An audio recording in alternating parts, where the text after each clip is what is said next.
WhatsApp GT family, स्वागत है सभी लोगों का द बिगिनिंग आफ्टर द मानवा में। पिछले पार्ट में अपन लोगों ने देखा सेरिस की एंट्री होती है जो कि यूटो से आर्ट और सिल्वी की जान बचा लेती है। इस वाले वीडियो की बिल्कुल स्टार्टिंग में अपन सिल्वी को देखते हैं जो कि ट्रीटमेंट के बाद आराम कर रही होती है। वैसे दोस्तों, सिल्वी की हालत थोड़ी ज्यादा खराब है। किसी को भी कोई आइडिया नहीं है कि सिल्वी कब तक होश में आएगी। यहीं पर बाहर की साइड अपन आर्ट को देखते हैं जो कि एली की ट्रेनिंग देख रहा होता है। आर्ट कहता है बहुत बढ़िया, लेकिन क्या तुम इसी तरीके से बू की शेयर करते हुए भी फायर कर सकती हो? एली कहती है अभी तक नहीं, बू के साथ में एक भी निशाना नहीं लगा पाई हूँ। मैं कुछ भी नहीं कर पा रही हूँ क्योंकि ये गधा ऐसे भागता है जैसे कि मुझे जानबूझकर फेंकना चाहता हो। आर्ट कहता है अच्छा, तुम कितना टाइम देती हो प्रैक्टिस करने के लिए? एली कहती है ये तो मैं ध्यान नहीं रखती, लेकिन सूरज ढलने तक लगता है 7-8 घंटे तो हो ही जाते हैं। आर्ट कहता है हर रोज क्या? तो फिर ऐसे में पढ़ाई और दोस्तों के साथ खेलने का क्या? एली हंसते हुए हिचकिचाहट के साथ कहती है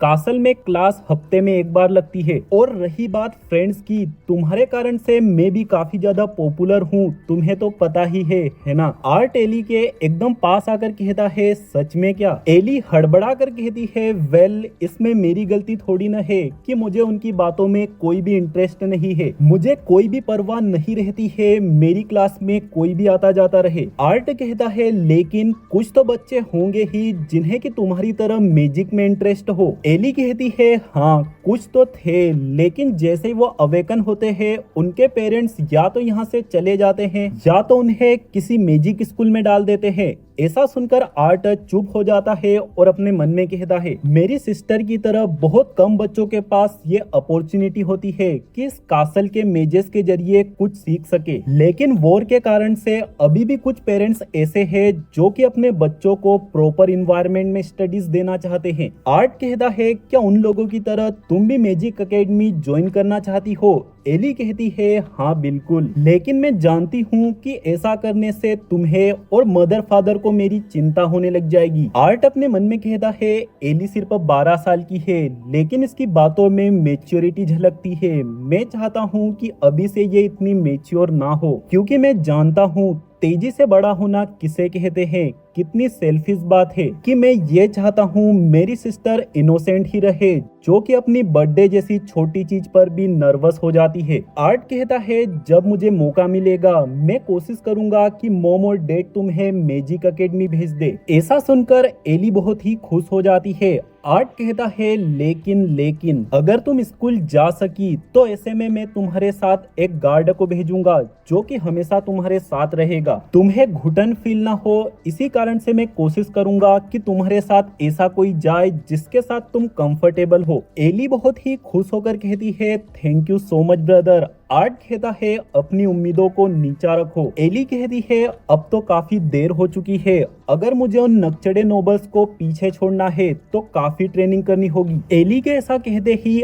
आर्ट स्माइल करने लग जाता है। अगले सीन में अपन देखते हैं आर्ट कासल में चल रहा होता है। आर्ट कहता है एली के साथ कुछ दिन टाइम स्पेंड करके अच्छा लग रहा है। टेसिया एक मिशन पर गई है और सिल्वी भी हील हो रही है, इसी कारण से थोड़ा सुना सुना फील हो रहा है। आर्ट के ऐसा कहते ही भाई साहब आर्ट को अचानक से यहाँ पर गाइडियन दिखाई देता है जो कि चिल्लाकर कह रहा होता है मैं एक आर्टिफिसर हूँ ना कि कोई इकोनॉमिस्ट। इतने में ही गाइडियन की नजर आर्ट के ऊपर पड़ती है। गाइडियन आर्ट के चेहरे को दबाने लग जाता है और कहता है तुम्हारा ये भगवान का भेजा हुआ माथा मुझे उधार दे दो। आर्ट कहता है लेकिन मैं कोई आर्टिफिसर थोड़ी न हूँ और ना ही इकोनॉमिस्ट। इसके थोड़ी देर बाद गाइडियन आर्ट को बताता है कि ब्लैक बैंड और दीवारों के पास अटैक्स बढ़ गए हैं, इसीलिए काउंसिल ने गाइडियन से कहा होता है किसी तरीके से प्रोटेक्शन को बढ़ाने के लिए। गाइडियन कहता है ये बात कहने में जितनी आसान है करने में उतनी ही ज्यादा मुश्किल है। अपने पास इतने ज्यादा रिसोर्सेस नहीं है कि हम हर एक मेज और हर एक रथ को बचा सके। आर्ट कहता है आखिर ब्लैक बैंड में ऐसा क्या खास है जो कि वहाँ पर हमले किए जा रहे हैं? गाइडियन कहता है वो सिटी बहुत ही ज्यादा रिस्पॉन्सिबल है क्योंकि सोल्जर्स के लिए वेपन्स और राशन वही से सप्लाई किए जा रहे हैं। सामान को सिटी से दीवारों तक तक पहुंचाना बहुत ही ज्यादा जरूरी है। आर्ट अपने मन में कहता है वो दीवार ही मेन डिफेंस है एलेक्ट्रियन आर्मी के खिलाफ, जिसका की मेंटेनेंस सबसे बड़ी प्रायोरिटी है। आर्ट गाइडियन से कहता है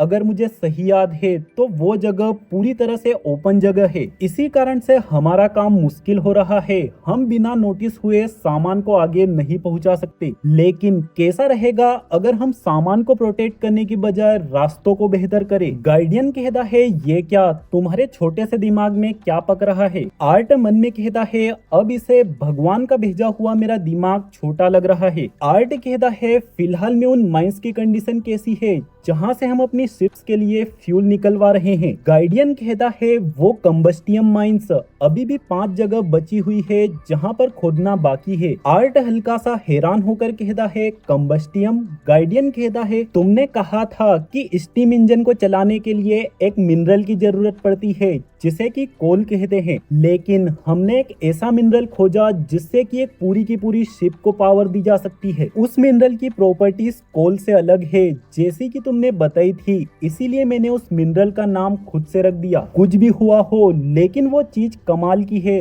10 पाउंड कंबस्टियन की मदद से एक शिप को दर्जनों माइल्स चलाया जा सकता है। आर्ट कहता है अगर ऐसा है तो शायद से मेरे पास एक आइडिया है, लेकिन मुझे इसके बारे में थोड़ा और सोचना होगा। आर्ट के ऐसा कहते ही अचानक से इन दोनों के पीछे एक एल्फ आ जाती है जो कि कहती है जनरल आर्थर, मेरा नाम एलेनिस एमेरिया है। कमांडर वीरियन ने पर्सनली मुझे असाइन किया है, मैं आपकी नई अटेंडेंट हूँ। इतने में ही अपन देखते हैं एलेनिस को देखते ही गाइडियन के तोते उड़ जाते हैं और मेरे भी। She is so pretty. Alanis Gideon से कहती है आप जरूर से महान आर्टिफिसर गाइडियन है, मैंने आपके बारे में काफी सुना है। गाइडियन ब्लश करते हुए कहता है अरे नहीं कोई बड़ी बात नहीं है, मैं जस्ट अभी किंग से मिलकर आ रहा हूँ सप्लाई रूट के बारे में बात करके। आर्ट अपने मन में कहता है ये बात तो सीक्रेट रखनी थी है ना। एलेनिस आर्ट से कहती है जनरल आर्थर मैं आपको ट्रेनिंग ग्राउंड तक ले जाने के लिए आई हूँ, आपकी रिक्वेस्ट तैयार है। एलेनिस के ऐसा कहते ही सीन कुछ दिनों पहले शिफ्ट हो जाता है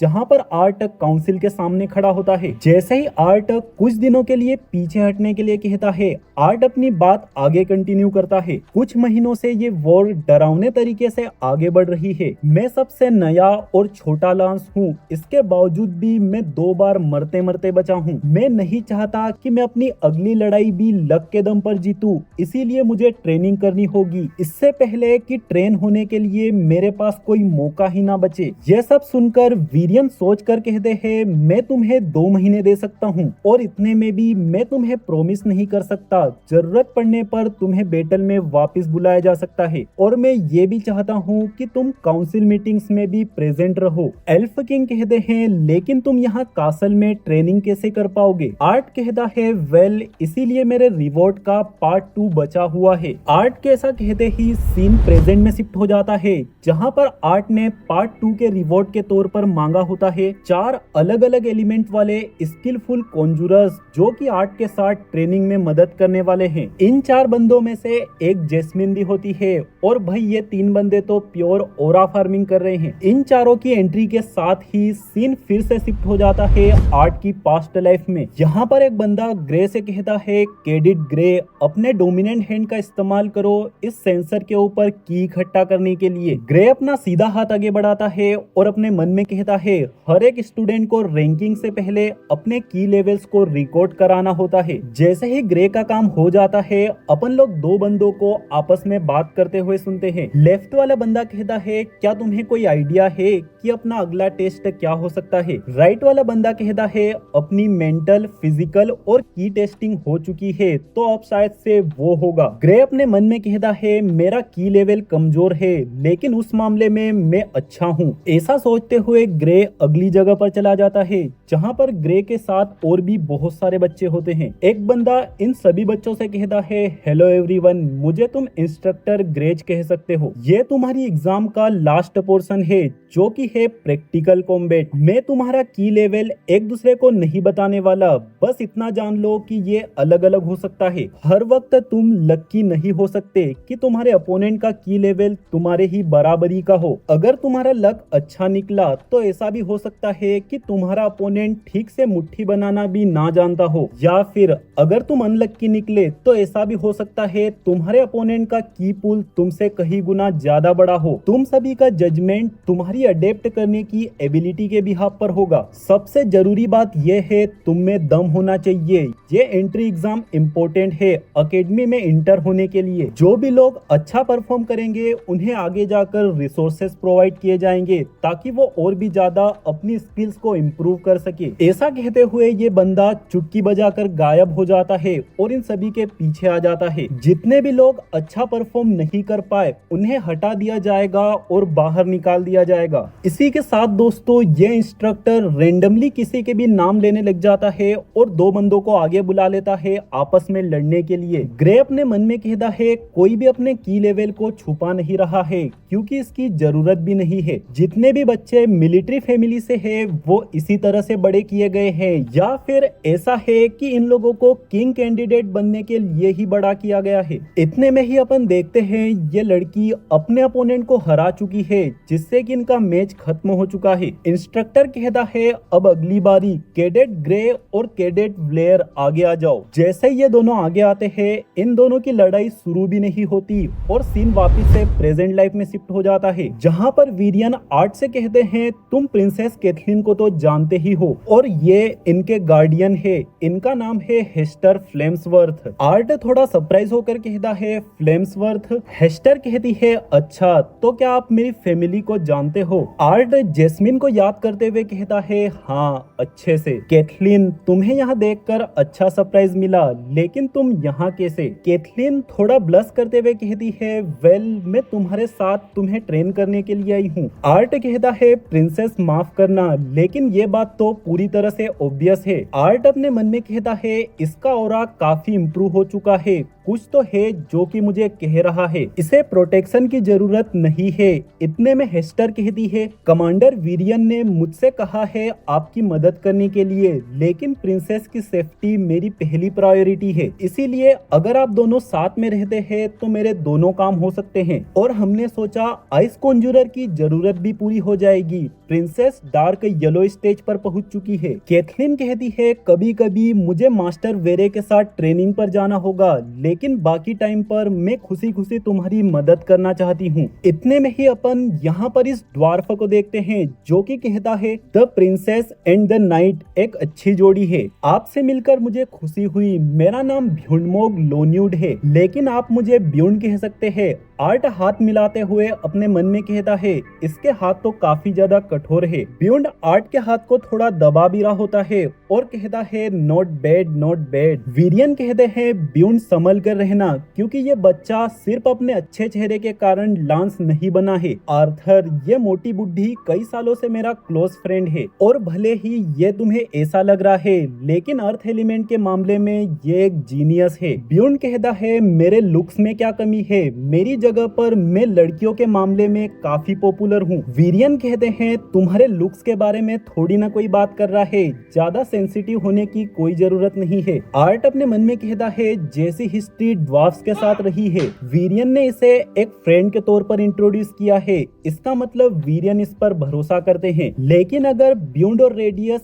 इतने ज्यादा क्लोज है तो रेडियस की जगह पर ब्यूंड को ड्वार्फ्स का रिप्रेजेंटेटिव क्यों नहीं बनाया गया? मैं इस बात को मानना नहीं चाहता लेकिन एक ड्वार्फ से मिलने के बाद मेरे मन में शक पैदा हो रहा है। क्या इसका मतलब ये तो नहीं है कि मैं भी एक रेसिस्ट हूँ? भाई साहब ये बंदा रंगे हाथों पकड़ा गया है, ये बंदा एक रेसिस्ट है। छी आर्थर छी। ड्वार्फ तो मुझे भी पसंद नहीं है लेकिन ब्यूंड के चेहरे पर क्लियर लिखा हुआ है ये बंदा मासूम है। वीरियन कहते हैं आर्थर इससे मिलो ये केमस सेलरीडोन है और ये। इतने में ही केमस बीच में बोल पड़ता है इस लड़के को मेरे नाम के अलावा ज्यादा जानने की कोई जरूरत नहीं है, मैं यहाँ पर इसके साथ मैच लड़ने के लिए हूँ। ऐसा सुनकर आर्ट अपने मन में कहता है एक ऐसा बंदा जिसने की वीरियन की बात बीच में काट दी, या तो ये बंदा बहुत बहादुर है या फिर वीरियन के क्लोज है।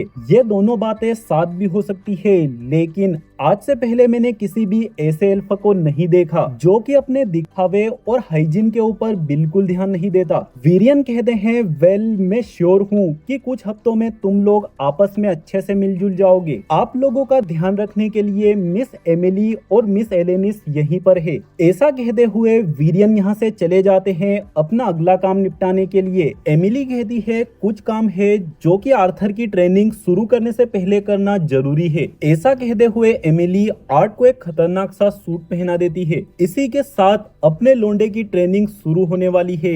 लेकिन देखने वाली बात यह है आखिर ये चारों बंदे कितने स्किलफुल है और आर्थर कितना इम्प्रूव कर पाएगा। सीधी सीधी बात है, जो बंदा असुरास के साथ ट्रेनिंग करके आया है अब इंसानों से क्या सीखने वाला है। खैर दोस्तों, अगले वीडियोस में देखते हैं कि 2 महीने की ट्रेनिंग के बाद आर्ट कितना ज्यादा इम्प्रूव कर पाता है। और इसी बात को जानने के लिए चैनल को सब्सक्राइब कर देना और बेल आइकन को ऑल पर सिलेक्ट कर देना। मिलते हैं बहुत ही जल्द अगले धमाकेदार ब्रांड न्यू वीडियो के अंदर।